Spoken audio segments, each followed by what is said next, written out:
jemaat yang dikasihi oleh Tuhan, kita akan memulai persekutuan kita pada pagi hari ini dengan terlebih dahulu memuji Tuhan dari pujian Roh Kudus kau hadir di sini. Kita percaya bahwa Roh Kudus hadir di tempat kita masing-masing, di hati kita, dan Roh Kudus akan senantiasa diutus Tuhan untuk menolong kita selama kita berada di dunia ini. Biarlah kita mau membuka hati kita untuk hadirnya Roh Kudus dalam hati kita, dan juga membuka hati kita untuk menyembah Tuhan Yesus, sehingga biarlah kita senantiasa boleh dijamah dan juga boleh dipenuhi oleh kuasa-Nya, sehingga hidup kita semakin hari boleh semakin berkenan di hadapan Tuhan. Kita akan menyanyi 1, 2, 3. Roh Kudus kau hadir di sini, Roh Kudus ku mengasihimu, kau lembut, kau manis, kaulah penghiburku, penolongku diutus Bapa-Ku. Buka hati untuk Roh-Mu Tuhan, buka hati yang baru Yesus menolong kami, penuhi kami dengan kuasa Allah Maha Tinggi. Roh Kudus kau hadir di sini, Roh Kudus ku mengasihimu, kau lembut, kau manis, kaulah penghiburku, penolongku diutus Bapa-Ku. Buka hati untuk Roh-Mu Tuhan, buka hati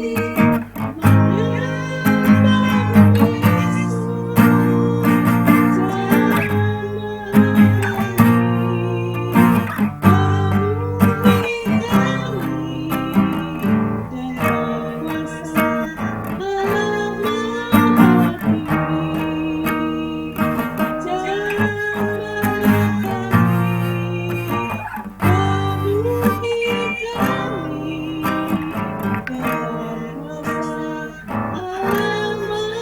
penuhi kami dengan kuasa Allah Maha Tinggi. Sebelum kita memulai melanjutkan pujian kita, terlebih dahulu kita akan berdoa. Kami yang surga, kami datang padamu Tuhan di pagi hari ini. Kami sungguh mengucap syukur kalau sampai saat ini kami masih diberikan kesehatan, masih diberikan kekuatan ya Tuhan untuk menjalani ini. Kami mengucap syukur Tuhan untuk pemeliharaan Tuhan dalam kehidupan kami hari lepas hari. Dan saat ini pun kami mengucap syukur kalau kami boleh bersama-sama bersekutu bersama dengan saudara-saudara kami seiman di gereja harapan ya Tuhan. Walaupun kami secara online melalui Zoom, tapi kami percaya bahwa Tuhan hadir dimanapun kami saat ini berada ya Tuhan untuk bersekutu. Kami berdoa ya Tuhan, kiranya Tuhan akan memberkati persekutuan kami, baik puji-pujian yang akan kami lanjutkan memuji Tuhan, demikian juga doa-doa yang akan kami panjatkan kepada Tuhan. Biarlah Tuhan kiranya berkenan ya Tuhan sesuai dengan kehendak Tuhan. Kami juga berdoa bagi hamba-Mu Mbak Dwi yang akan menyampaikan kebenaran firman-Mu. Biarlah urapan Roh Kudus-Mu senantiasa akan menyertai Mbak Dwi, sehingga apa yang disampaikannya adalah perkataan dari Roh Kudus yang keluar dari mulut hamba-Mu ya Tuhan. Dan kami semua boleh mendapatkan berkat-Mu melalui firman yang ditaburkan pada pagi hari ini. Terima kasih ya Tuhan Yesus, kami menyerahkan persekutuan kami pada hari ini, dari awal hingga akhir, kiranya Tuhan memberkati sarana Zoom yang kami gunakan, demikian juga internet, jaringan internet yang kami gunakan. Terima kasih Bapa, hanya di dalam nama Tuhan Yesus kami berdoa. Amin. Amin. Kita akan lanjutkan pujian kita. Beberapa hari ini kita sepertinya mengalami berita-berita yang membuat kita syok ya, membuat kita itu sepertinya nggak mungkin itu terjadi, tetapi itu terjadi dalam kehidupan anak-anak Tuhan seperti itu. Jadi kemarin itu 2 hari yang lalu ya, kita benar-benar dihentakkan. Sampai saat ini pun kita merasa bahwa kita tuh masih tidak ada kekuatan, masih ada rasanya tubuh ini lemas karena memikirkan begitu berat anak-anak Tuhan diizinkan Tuhan untuk mengalami hal-hal yang sulit. Saya akan bacakan ya dari Ulangan 32. Biarlah ini senantiasa boleh menguatkan kita. Ketika Tuhan sepertinya membiarkan kita sendiri. Ketika Tuhan seolah-olah melemparkan kita sendiri. Tetapi ternyata di dalam Ulangan 32 ini, Tuhan tidak pernah membiarkan kita. Tuhan, ketika kita mau jatuh, Tuhan memegang tangan kita. Tuhan mengangkat kita, sehingga kita tidak mungkin jatuh tergeletak. Dan Tuhan memberikan kekuatan kepada kita untuk menghadapi hari-hari, walaupun itu sangat sulit sekalipun, Tuhan tidak pernah membiarkan kita. Karena buktinya kemarin dari Chris yang mengalami percobaan seperti itu, dia bisa menyaksikan bahwa semua itu adalah rancangan dari Tuhan. Itu sungguh luar biasa. Kalau bukan Tuhan yang memberikan penghiburan, memberikan kekuatan, memberikan rancangannya yang kadang-kadang kita tidak tahu, itu tidak mungkin bisa diucapkan dari seorang anak Tuhan yang mengalami percobaan yang begitu berat. Dari Ulangan 32, saya akan bacakan. Laksana Raja Wali menggoyang bangkitkan isi sarangnya, melayang-layang di atas anak-anaknya, mengembangkan sayapnya, menampung seekor dan mendukungnya di atas kapaknya. Demikian Tuhan sendiri menuntun dia dan tidak ada Allah asing menyertai dia. Biarlah ayat ini boleh menguatkan kita untuk hari-hari ke depan kita, bahwa kita tidak berjalan sendiri, bahwa seolah-olah kita mungkin dibiarkan berjalan sendiri, tetapi Tuhan tidak pernah membiarkan kita. Tangannya selalu menopang kita kemanapun kita melangkah. Biarlah kita mau berserah, menyerahkan hidup kita kepada Tuhan, karena kita memang tidak tahu. Kita dari awal sampai akhir kita tidak tahu rancangan Tuhan terhadap hidup kita. Biarlah kita tetap yang kita lakukan adalah berjalan bersama dengan Tuhan. Kita senantiasa meminta pimpinan Tuhan di dalam kehidupan kita. Kita akan menyanyikan pujian kita, Lingkupiku.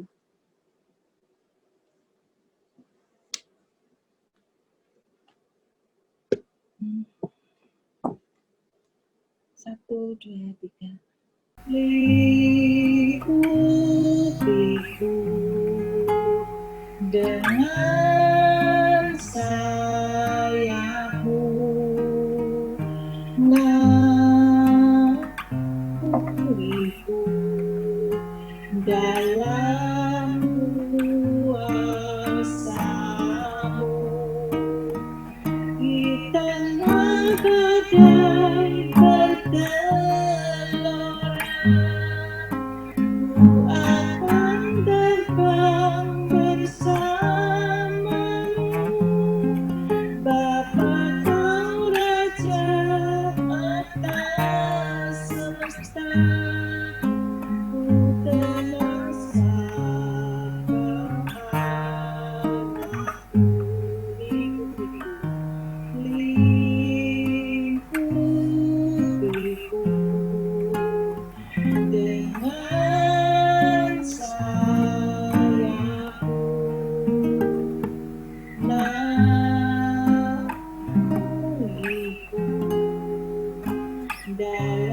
dalam kuasa-Mu, di saat badai bergelora, akan terbang bersama-Mu, Bapa Kau Raja atas semesta, tenang sapa anakku, tenang sapa anakku. Terima kasih. Sebelum kita akan merenungkan firman Tuhan, kita akan memuji Tuhan kembali dari lagu pujian Mataku Tertuju Padamu. Lagu ketiga, Mataku Tertuju Kepadamu. 1, 2, 3. Mataku tertuju padamu, segenap hidupku ku serahkan padamu. Bimbing aku masuk rencanamu, untuk membesarkan kerajaanmu. Ku mau mengikuti kehendak-Mu ya Bapa. Ku mau selalu menyenangkan hati-Mu. Mataku tertuju padamu, segenap hidupku ku serahkan padamu. Bimbing aku masuk rencana-Mu, untuk membesarkan kerajaan-Mu.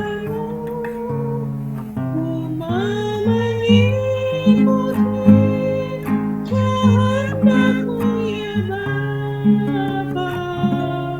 Ku mau selalu menyenangkan hati-Mu. Ku mau selalu menyenangkan hati-Mu. Waktu saya berikan kepada Mbak Dwi. Selamat pagi Bapak Ibu yang dikasihi Tuhan. Kita akan bersatu hati di dalam doa sebelum kita bersama-sama merenungkan firman Tuhan. Mari kita berdoa. Tuhan, kami bersyukur kepada Engkau yang telah menyertai kami. Semalam kami boleh beristirahat dengan nyaman, dan pagi ini kami boleh bangun dalam keadaan tubuh yang sehat. Terima kasih Tuhan Yesus. Kami menyerahkan perenungan kami akan firman Tuhan pada pagi hari ini. Biarlah kiranya Roh-Mu yang kudus akan mengurapi kami, menyertai kami, membuka hati kami, dan membuat hati kami menjadi tanah yang subur untuk Engkau taburi dengan benih-benih firman-Mu. Pakailah hamba-Mu ya Tuhan yang terbatas ini, kiranya kuasa Roh-Mu yang akan memimpin. Dalam nama Tuhan Yesus kami berdoa. Amin. Pembacaan Alkitab untuk renungan pagi ini nanti akan kita baca bersama-sama dari beberapa ayat Alkitab yang akan saya sebutkan. Sebelumnya saya ingin mengundang dulu Ibu Hana. Ada Ibu Hana? Ibu Hana boleh menyalakan speakernya. Terus Ibu Ruth ada ya tadi ya. Lalu Ibu Ruth juga boleh menyalakan speakernya. Ibu Linda ada nggak ya? Ada. Ada. Ibu Linda boleh dinyalakan speakernya ya. Nah, saya mau mengajak tebak-tebakan sama Ibu Ruth, Bu Hana, dan Bu Linda. Bu Hana, Bu Ruth, kan kumpul sama cucu-cucu ini. Pasti sering cerita ya sama cucu-cucunya. Cerita nggak pernah, Bu. Speakernya boleh dinyalakan. Nah, saya mau kasih tebakannya seperti ini. Suatu hari, oma ini, salah satu oma deh, sedang bercerita dengan cucu-cucunya, dengan ya anaknya seperti biasanya. Kalau oma kan sukanya kan duduk di kursi goyang gitu ya. Nah, suatu ketika datang ketika ketika Oma ini sedang bercerita, datang angin yang sangat kencang. Lalu cucu-cucunya ini sama anaknya yang mendengarkan ceritanya, mereka bingung dan sepertinya terombang-ambing gitu ya, kayak mau jatuh. Mereka pegangan, cari pegangan. Nah, tapi Oma ini masih santai saja, duduk di kursi goyang sambil bercerita dan dia tidak terpengaruh dengan situasi di luar. Apa rahasianya, Bu? Apa rahasianya Oma ini tetap tenang-tenang saja? Ya karena duduknya di kursi goyang. Bukan, kalau kena angin justru lebih goyang. Lebih seperti di ayun-ayun. ya. Kalau duduk di kursi ini Mbak Dwi lagi fokus sama ceritanya, mendalami, jadi nggak mikir ada apa gitu. Nah, itu. Bu anginnya kenceng. Saya kalau naik motor itu ada angin kenceng sampai mau jatuh. Karena itu cuma ceritanya Mbak Dwi, bukan kenyataan. Beneran kok, kalau saya naik motor itu ada angin kenceng tuh sampai itu loh mau jatuh loh. Burut apa burut? Apa ya? Ya mungkin kalau kita fokus nyeritain ya nggak mikir ada angin, ya begitu kali ya. Ya sudah, supaya nggak lama-lama saya sendiri yang jawab ya. Ya wes, jawab apa Mbak Dwi? Karena Oma sudah minum jamu tolak angin si domu. Senengannya burut itu, jamu itu senengannya burut. bukan promosi, ini intermezzo saja ya. Sekarang kita Ya, aku selalu sedia soalnya. karena Oma ini sudah siap sedia membekali diri dengan sesuatu agar tidak mudah terombang-ambing oleh situasi-situasi di luar dirinya. Nah, Bapak Ibu yang dikasihi Tuhan, dalam kehidupan kita sebagai orang percaya, kita juga perlu memiliki sesuatu yang akan menyanggupkan atau memampukan kita untuk menjadi kuat dan bahkan tetap kuat dalam menghadapi segala sesuatu yang terjadi di dalam kehidupan kita. Terlebih-lebih dalam menghadapi situasi sekarang ini, ya. Kita seperti ditempatkan dalam situasi andilau antara dilema dan galau sebagai dampak dari pandemi corona yang entah sampai kapan keadaan ini akan pulih. Untuk itu, yang perlu kita miliki adalah iman. Nah, mari kita bersama-sama membaca Alkitab dari surat Roma. Minta tolong Pak Theo untuk membuka skrinnya. Kita akan membaca bersama-sama dari surat Roma pasal 1 ayat 16 dan 17, lalu kita akan sambung dengan Roma 15 ayat 13. Mari kita baca bersama-sama. Sebab aku mempunyai keyakinan yang kokoh dalam Injil, karena Injil adalah kekuatan Allah yang menyelamatkan setiap orang yang percaya. Pertama-tama orang Yahudi, tetapi juga orang Yunani.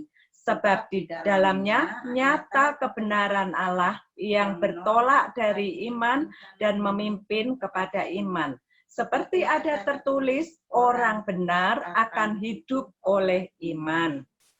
Roma 15 ayat 13, semoga Allah sumber pengharapan memenuhi kamu dengan segala sukacita dan damai sejahtera dalam iman kamu, supaya oleh kekuatan Roh Kudus kamu berlimpah-limpah dalam pengharapan. Iman ini adalah sesuatu yang unik. Tidak dapat dilihat atau tidak terlihat, namun dapat dirasakan dan menentukan banyak hal yang penting dalam kehidupan kita. Dari ayat-ayat yang telah kita baca ini, dapat dikatakan bahwa iman menentukan atau memberikan hal-hal yang sangat penting dalam kehidupan kita. Di antaranya, iman itu menentukan kebahagiaan kita. Setiap orang menginginkan kehidupan yang bahagia. Bahkan saat dalam kondisi sulit sekalipun, kepengennya adalah bahagia. Contohnya kalau ulang tahun, yang kemarin habis ulang tahun, ya tentunya kepengen didoakannya adalah selalu berbahagia, baik itu di dunia maupun di kehidupan yang akan datang. Boleh dikatakan bahagia dunia akhirat gitu ya. Tidak ada seorang pun yang menginginkan untuk tidak bahagia. Semua orang pengen bahagia, meskipun orang tuanya memberi nama yang seolah-olah menyedihkan pun, dirinya tetap ingin bahagia. Seperti halnya orang tua saya memberi nama adik saya itu Agus Suprihatin, ya, karena memang waktu lahir itu kondisinya prihatin banget gitu ya. Nah, walaupun namanya prihatin, tetapi dalam hidupnya kalau ditanya juga kepingin bahagia. Saya ingat kalau nggak salah Ibu Linda itu pernah punya tukang gitu ya, namanya tuh Susah. Benar nggak Bu? Pak Susah. Lah Pak Susah ini kalau ditanya juga kepengennya bahagia gitu ya.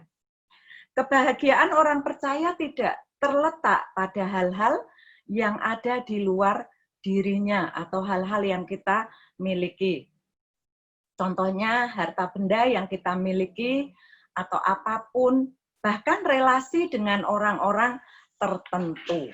Nah, bila kebahagiaan itu terletak pada hal-hal yang ada di luar diri kita, maka kebahagiaan itu akan mudah lenyap seiring lenyapnya apa yang kita miliki. Kebahagiaan sejati datang dari iman yang kita miliki, yaitu iman kepada Tuhan Yesus Kristus yang memberikan kehidupan, sukacita, dan damai sejahtera. Yang kedua, iman itu menentukan kekuatan kita, yaitu kekuatan dalam menjalani kehidupan dan kekuatan dalam menghadapi setiap persoalan.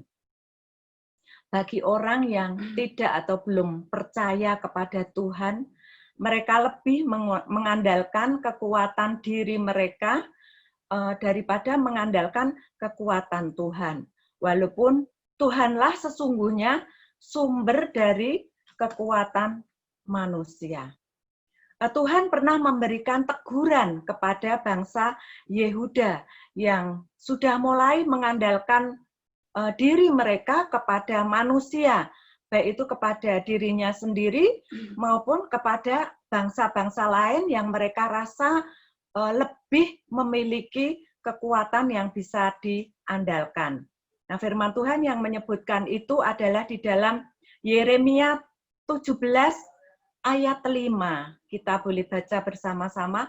Terkutuklah orang yang mengandalkan manusia, yang mengandalkan kekuatannya sendiri, dan yang hatinya menjauh daripada Tuhan.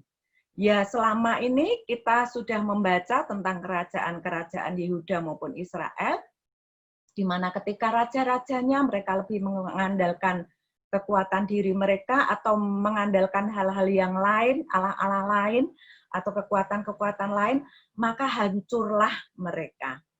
Tetapi sebaliknya, di dalam Yeremia 17 ayat 7 dikatakan, diberkatilah orang yang mengandalkan Tuhan, yang menaruh harapannya pada Tuhan. Nah, itulah iman. Iman akan menuntun kita untuk senantiasa mengandalkan Tuhan, lebih dari mengandalkan apapun dan mengandalkan siapapun.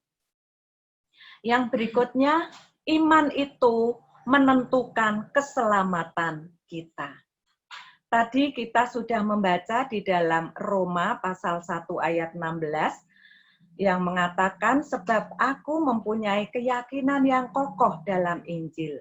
Karena Injil adalah kekuatan Allah yang menyelamatkan setiap orang yang percaya. Banyak orang berlomba-lomba mencari selamat. Namun seringkali yang diutamakan adalah keselamatan selama hidup di dunia saja. Mengcover diri sedemikian rupa dengan banyak hal, sehingga menjadi merasa aman dan selamat.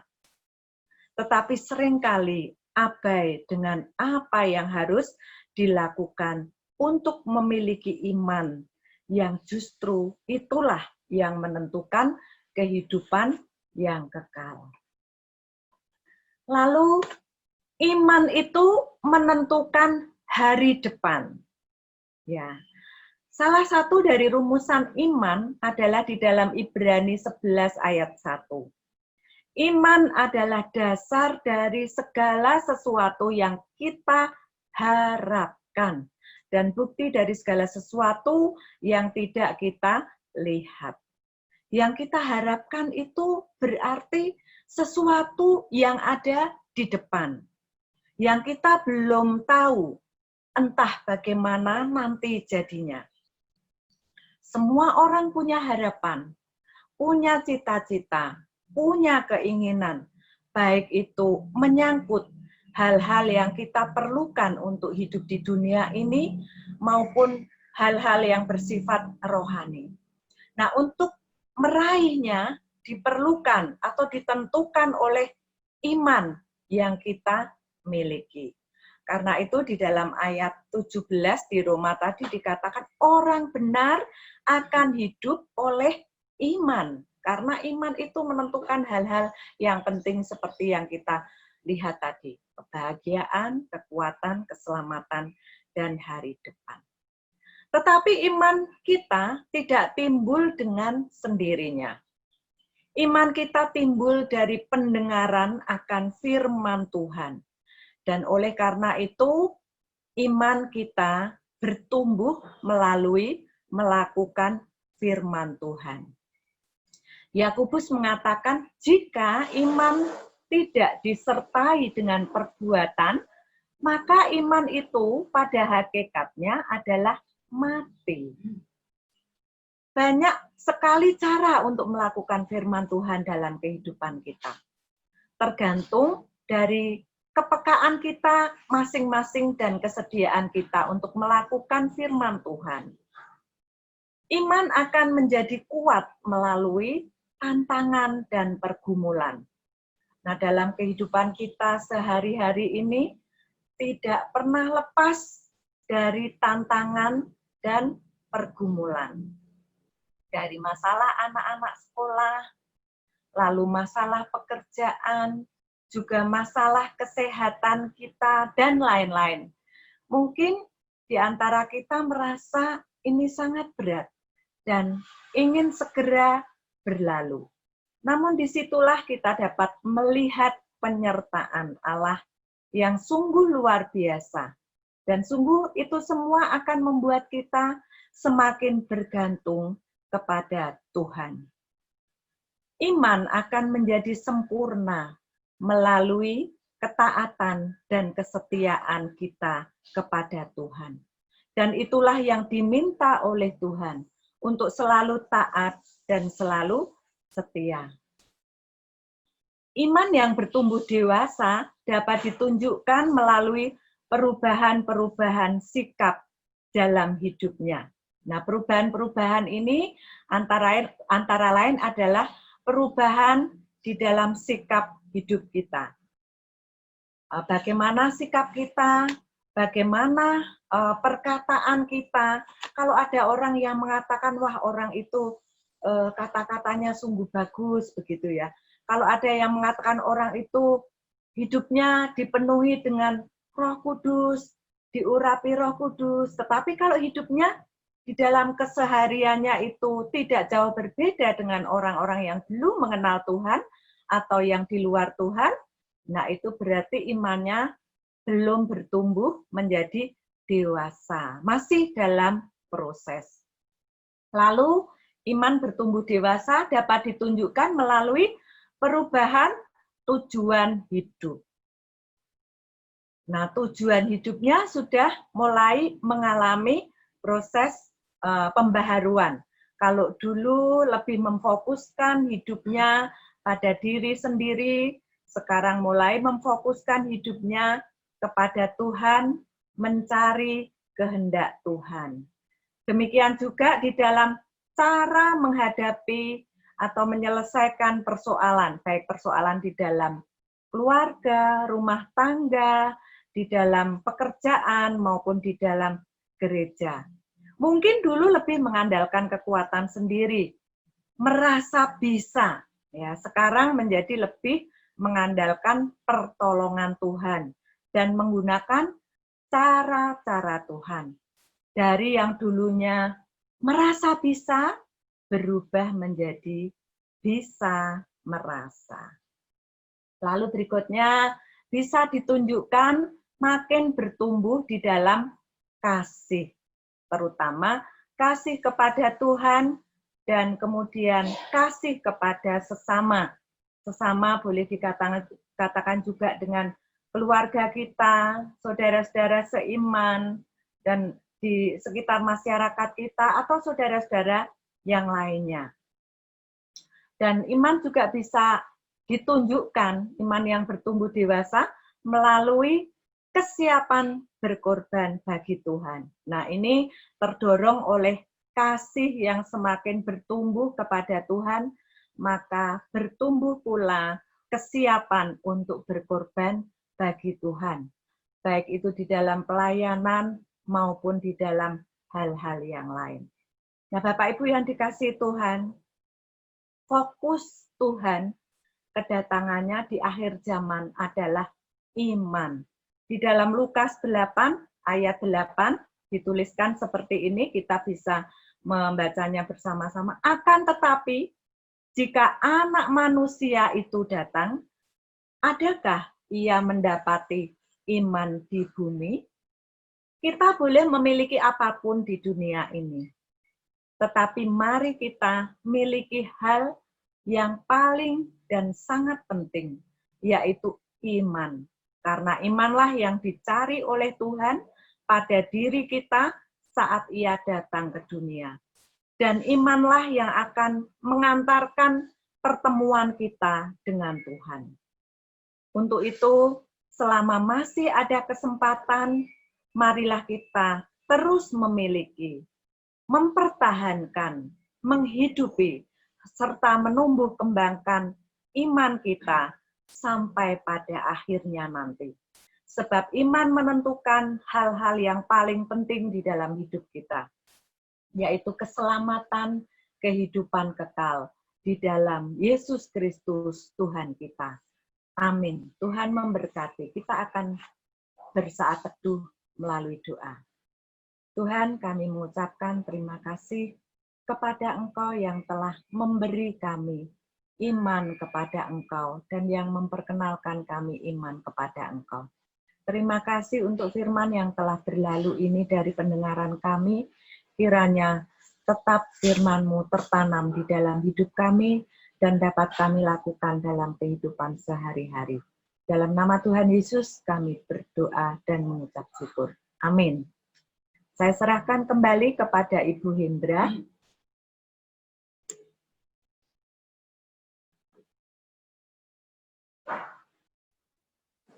Terima kasih Mbak Dwi untuk firman Tuhan yang sudah ditaburkan, sungguh sangat memberkati kita, mengingatkan kita bahwa kita harus memiliki iman, karena iman adalah memberikan kita kebahagiaan, memberikan kekuatan, dan memberikan kita keselamatan.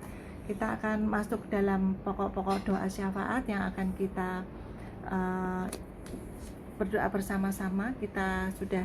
Saya sudah bagikan beberapa doa sehingga kita bisa melakukan doa-doa bersama. Seandainya ada yang belum saya bagikan, bisa memilih dari pokok-pokok doa yang ada di screen HP atau iPad saudara, sehingga bisa mengikuti doa-doa bersama pada pagi hari ini.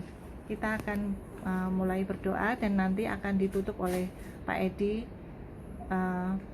untuk menutup persekutuan doa pada pagi hari ini. Kita akan masuk dalam doa. Mari kita berdoa. Ya Tuhan Yesus, terima kasih Bapak.